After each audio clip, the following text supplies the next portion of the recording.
Le Move.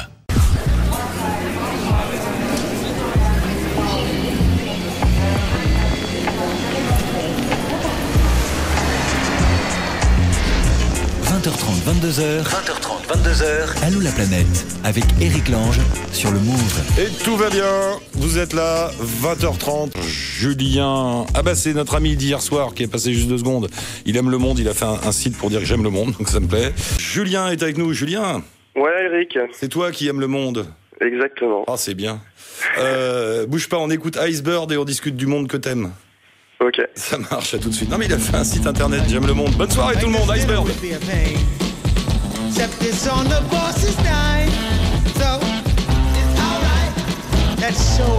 J'aime le monde.com, c'est ça hein, ton site Julien, tout simplement. .fr, mais c'est la même. J'aime le monde.fr en un seul mot. Pourquoi t'aimes le monde alors? Ouais, exactement, je suis un grand curieux. J'adore voyager, aller à la rencontre des gens et vis-à-vis de ça, comme beaucoup de petits sites, de blogs perso, j'ai voulu me lancer dans l'aventure. Et puis, mon but premier, si tu veux, c'est de donner aux gens l'envie de partir, l'envie de voyager et d'aller à la rencontre de l'autre.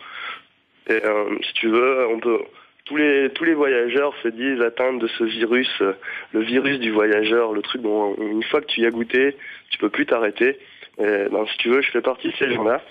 Et les voyages, il y a un truc qui est vachement important, tu sais bien, c'est que quand on voyage, on change notre regard sur le monde. Tu changes ta vision de tout au quotidien. Et l'idée, c'est de donner aux gens l'envie de partir pour qu'à l'issue de ça, après, on a des gens qui ont un regard plus juste, qui sont peut-être un peu plus heureux sur Terre. Et tout ça, petit geste simple, mais à grande... C'est vrai que ça fait un bien fou quand tu voyages un peu comme ça, ou beaucoup, dès que tu te mets à voyager, je sais pas, tu t'enrichis, mais tellement... Moi, j'ai toujours l'impression qu'il faudrait payer, il faudrait entre le bac et les études, il faudrait que tous les gamins fassent un voyage. Il y a un peu les Israéliens, tu sais, ils ont encore le service militaire. Ouais. Et à l'issue de ça, l'État leur laisse une disponibilité avec un peu d'argent et la plupart... t'en trouves beaucoup en Inde, au Cambodge, en Asie, là-bas, ouais. Ils vont exactement. Là-bas. Ils vont se défouler là-bas, ouais. Ouais, ils vont changer les idées après ce genre de moment. Sacré fêtard d'ailleurs, tu sens qu'ils sortent de 4 ans d'armée, hein. Ça y va. Ouais, c'est des caps. Et toi, t'es allé où, Donc moi, si tu veux, ça dépend. En résumé, En résumé, donc si tu veux, allez, je prends les derniers, je rentre de Chine. Ouais. Je suis allé en Égypte 15 jours après la Révolution, cette année. Ah bien. Ouais, j'ai bénéficié, si tu veux, de cette ouverture, de ce nouveau peuple. Ouais. Pour aller savourer justement ce renouveau. Et puis bien entendu toutes ces merveilles égyptiennes que je n'avais jamais vues. Là je t'avouerais que pour moi c'était royal. J'aime pas me retrouver au milieu de centaines de milliers de touristes de masse, tu vois. Donc j'ai profité de la quasi-solitude dans ces merveilles. Moi ça m'est arrivé une fois, c'était quand il y a eu la première guerre du Golfe, je sais pas si vous vous souvenez, quand Saddam Hussein avait attaqué le Koweït, tout ça. Et à ce moment-là, le hasard a fait que je suis arrivé en Égypte, mais j'étais seul. Mais seul, je te jure, je suis arrivé à Luxor, il y avait que moi, c'était incroyable. En même temps, t'es désolé pour les Égyptiens parce qu'ils vivent tous du tourisme et t'es tout emmerdé pour eux parce que tu vois, voilà. Et en même temps, quel pied, quoi. Et ouais. Donc, ça c'est à double tranchant de toute manière, mais eux ils s'en rendaient pas compte du problème que nous de notre côté, il y a nos médias, il y a notre communication, vu qu'on est vachement sécuritaire. Moi je t'avouerais qu'avant de partir, la plupart de mon entourage ne voulait pas que je m'y rende. Oui, après ça dépend. C'est vrai que ce qui s'est passé en Égypte là il y a quelques mois, je pense que tu pouvais y aller effectivement. Ouais, bien entendu. Moi j'ai aucun regret. Après il y a des moments. Et alors, j'ai été faire un tour sur ton site, mais tu dis 2-3 trucs, notamment tu prépares beaucoup tes voyages, toi. Ouais. C'est marrant ça, pour quelqu'un qui aime voyager comme toi d'habitude, c'est plus sur le hasard ou pourquoi tu veux être efficace, tu veux. Non, mais si tu veux, il y a des trucs qui font que, tu vois, par exemple, imagine, tu te retrouves au Machu Picchu, une des 7 merveilles du monde, t'es là, tu vois un beau temple, tu grimpes la colline, t'es en haut de la montagne, et tu piges pas grand-chose. Tu sais que c'est un temple inca, que voilà, ça devait être un temple sacré à l'époque, mais tu te poses 100 000 questions. Ça, c'est juste d'un point de vue historique d'une merveille du monde. Mais après, tu te dis, tu rentres et tu te sens un peu con parce que tu as visité ce truc-là et tu sais pas grand-chose. Donc moi, je me suis dit, l'objectif, c'est que ça se reproduise pas.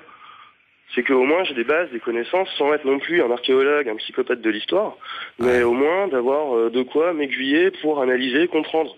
Donc je me suis amusé si tu veux, à détailler des choses comme les temples d'Angkor. Là je rentre de Chine, la muraille de Chine. T'imagines bien qu'en Égypte j'avais de quoi faire. Donc ça. Donc toi tu te prépares, tu te dis voilà je vais aller là j'ai repéré déjà des hôtels où dormir ou des backpackers. Non les hôtels des trucs. je m'en fous, tu vois, c'est secondaire. J'ai ma tante, Je voyage avec ma tante, le but du jeu c'est d'aller dormir chez les gens. Si j'arrive pas à m'incruster, je dors sous la tente ou dans une guest house à $5, tu vois. Il est hors de question. Ça dépend. Un bon hôtel de temps en temps, moi je crache pas dessus, ça fait du bien. Pour finir, ça repose. Bosser, si tu veux. Ça repose, quand tu t'es fait un mois de backpacker en Inde ou je sais pas où. Je dis pas le contraire. L'eau chaude, on aime bien tous. Un petit hamac sur la plage, ça peut faire l'affaire aussi. Ça fait du bien, ça fait du bien. Et donc si tu veux, il y a pas que ce côté historique, mais il y a aussi le côté les personnes, les coutumes, quoi. Donc tu vas visiter une nouvelle religion. Mais la même chose, tu vas visiter des temples sans me convertir. Il s'agit d'avoir également des billes pour comprendre que ce soit l'hindouisme, le bouddhisme ou j'en passe.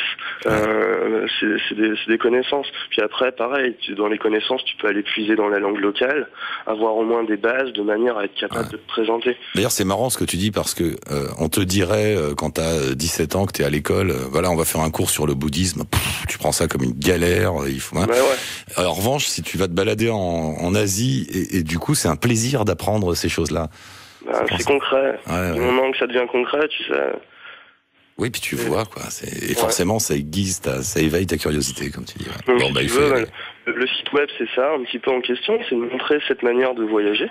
Moi, je sais que par rapport à la petite expérience que j'ai, du moment que tu t'intéresses aux gens, à leur vie, à leurs coutumes, à leur histoire, le rapport que tu as avec eux est bien plus profond.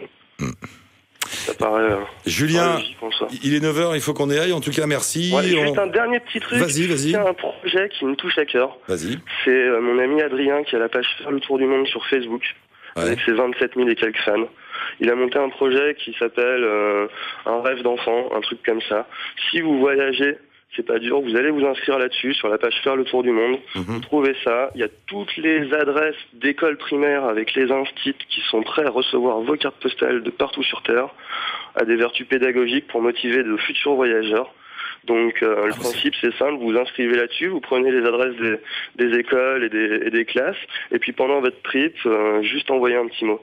Attends, c'est vachement bien ça, il faut qu'on l'appelle ton copain Adrien. Là justement il part dimanche pour 9 mois en Amérique du Sud, donc tu pourras certainement le joindre aussi pour son aventure perso. D'accord. Dernier petit truc, c'est ça, je pense que ça va te plaire, on est une quinzaine de voyageurs blogueurs. À faire des cafés de voyageurs blogueurs sur Paris. Ça fait 2 mois que ça a commencé. Et puis, on se réunit une fois par mois. On est une quinzaine. Donc, quelquefois, qu'il y en a d'autres qui veulent se joindre au cercle. C'est pas dur. Il suffit de me contacter via le site web, jammellemonde.fr, le petit formulaire de contact. Vous m'envoyez un mail et vous serez tenu informé des prochains petits événements. Attends, Julien, tu viens de me dire plein de trucs intéressants. Donc, pour ton copain Adrien, déjà, tu donnes les coordonnées à Anka, s'il te plaît, et on va l'appeler pour faire... Vraiment, ça, c'est super, son idée. Et puis, pour tes cafés, faut que tu nous appelles la veille pour nous dire le prochain rendez-vous. Donc là, on en a fait 2 sur Paris. Alors, apparemment, pour les prochains, il y a une petite ambition de délocalisation. Parce que, si tu veux, il y en a qui déboulent de Lyon, de Marseille, et ainsi de suite. Je pense à Jérémy, à Ludo, à d'autres, à Romain World Tour, à Sarah, le blog de Sarah, à Adeline de Voyage, etc., à Julie des carnets de traverse. Enfin, tout ce monde-là, on se rencontre, on se voit. On discute, on échange, et puis donc voilà, la prochaine, c'est peut-être d'ici la fin de l'année, on va en faire une. L'occasion, c'est que si vous voulez vous greffer à cette petite partie d'amusement, ça peut être cool. Si. Bon, écoute Julien, je te laisse faire, organiser tout ça. Tu nous appelles ou t'envoies un mail pour qu'on s'en fasse l'écho juste avant, quoi. Ok ? Y a pas de souci. Ça marche. Merci Julien, merci pour tout. Merci à toi. À bientôt. À la prochaine. Le site de Julien, bien sûr, est en ligne. J'aime-le-monde.fr. Où on est carrément à la bourre là.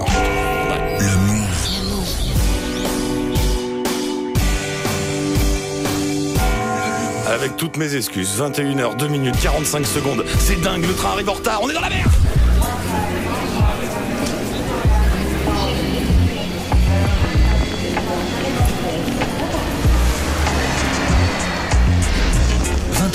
22h. 20h30, 22h. Allô la planète, avec Eric Lange sur le Move. Mais avec Julien, on va faire comme Mermet, alors on va faire les cafés Allô la planète. Note, ça lui a porté bonheur. Non, on va faire ça, Julien, on va faire les cafés Allô la planète avec toi. Et puis j'aime beaucoup l'idée d'Adrien, ça vaut le coup du retard. C'est très bien d'envoyer comme ça des cartes postales de partout dans le monde.